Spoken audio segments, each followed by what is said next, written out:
ये है news network.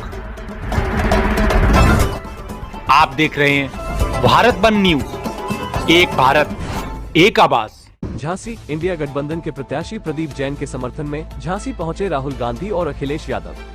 Report Rajiv Parmar. India गठबंधन के प्रत्याशी प्रदीप जैन के समर्थन में आज राहुल गांधी और समाजवादी पार्टी के राष्ट्रीय अध्यक्ष अखिलेश यादव ने झांसी में एक जनसभा को संबोधित करते हुए कहा कि ये चुनाव समुद्र मंथन की तरह संविधान मंथन का चुनाव है। उन्होंने कहा कि यह सरकार बुंदेलखंड के किसानों के साथ छल कपट कर रही है एवं महंगाई की मार से किसान परेशान है। वहीं राहुल गांधी ने भाजपा सरकार एवं आरएसएस पर निशाना साधते हुए कहा कि ये लोग संविधान को खत्म कर रहे हैं, लेकिन इंडिया गठबंधन संविधान को खत्म नहीं होने देगा, जो अम्बेडकर साहब और महात्मा गांधी की नीतियों पर हमेशा चला है और चलेगा। वहीं इंडिया गठबंधन ने बीजेपी पर जमकर निशाना साधा। तमाशा दिखाया वो जीरो, और बुंदेलखंड का किसान और प्रदेश के किसानों से ज़्यादा तकलीफ और परेशानी थी। उसको जो राहत मदद मिलनी चाहिए थी वो नहीं मिली, उसको धोखा मिला।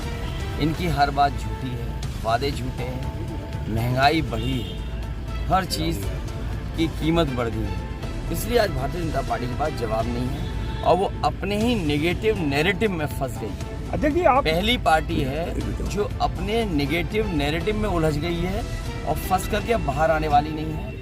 जो मन की बात करते थे, जो आत्मतुष्टिकरण में प्रसन्न रहते हैं, मन मर्जी से काम करते हैं, उन्हें संविधान की बात सुननी होगी और संविधान की बात से ही बात बनेगी और वही संविधान हमें आपको सम्मान, हमें आपको अपना अधिकार देने का काम करेगा। झांसी में भारतीय जनता पार्टी की विदाई की झांकी तैयार हो रही है। ठीक अध्यक्ष जी, वो तो कह रहे हैं लॉ एंड ऑर्डर पे। अध्यक्ष जी, आप मुख्य धारा हैं गठबंधन के, आपसे दो क्वेश्चन है हमारे। पहला क्वेश्चन ये है कि पिछले 10 साल से बीजेपी के लोग सारे मंचों से कहते आए हैं कि जो भारत के भगोड़े हैं, पैसा भारत के बैंकों का लेके विदेश भागे हैं, उनको हम लेके आएंगे, लेकिन वो लाने में सफल नहीं हुए। सीमा पे सुरक्षा बढ़ाइए तो गठबंधन की सरकार बनती वाले भी भागेंगे, इसलिए सीमा पर सुरक्षा बढ़ाइए। और ये भगोड़ों को सीमा पर सुरक्षा बढ़ाइए। 4 जून के बाद एक सवाल अखिलेश जी, अखिलेश पोलिंग के दौरान मुस्लिम महिलाओं को बुर्का उठा के पहचान चेक की। इसीलिए मैंने कहा बीजेपी का जो नेगेटिव नैरेटिव है, जो उनके नकारात्मक राजनीति है, नकारात्मक नफरत भरी राजनीति, और याद कीजिए हजारों साल पुरानी कहावत है, जो दूसरों के लिए गड्ढा खोदते हैं वो अंतोगत्वा उस गड्ढे में गिरते हैं।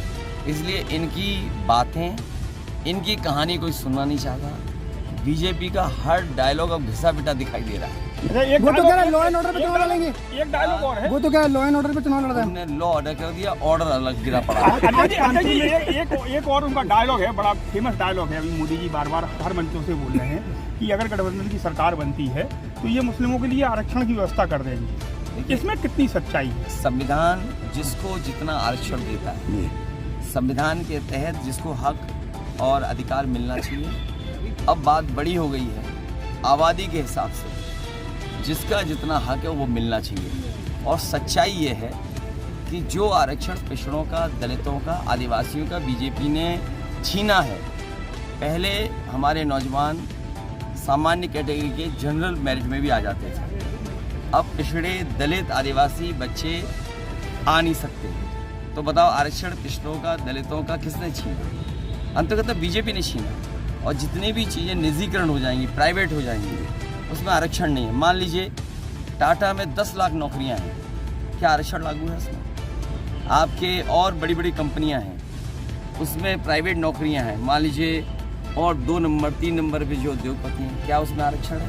इसलिए बीजेपी ने आरक्षण छीना है, आरक्षण को खत्म करना चाहती है जनता। इस बार इनका हिसाब। आखिरी सवाल, अंतिम सवाल। तुम्हारी मर्जी है, तुम्हारे लिए तो इतना ही है। अखिलेश जी, जिसका जितना दाना उसका उतना ज्ञान। अखिलेश जी 39 सीटों में, अरे बात तो खत्म हो दो। जी जी जी, जिसका जितना मतलब वो दाना दिए उसका वैसा गाना गा रहे हैं। लेकिन इधर देखा है मैंने, टीवी वालों का भी गाना बदल गया है। अच्छा अखिलेश जी, एक आखिरी सवाल। अगर आप ये वीडियो YouTube पर देख रहे हैं तो हमारा चैनल सब्सक्राइब कर लें और बेल आइकन का बटन दबाना ना भूलें। और अगर आप ये वीडियो फेसबुक पर देख रहे हैं तो हमारे पेज को लाइक जरूर करें।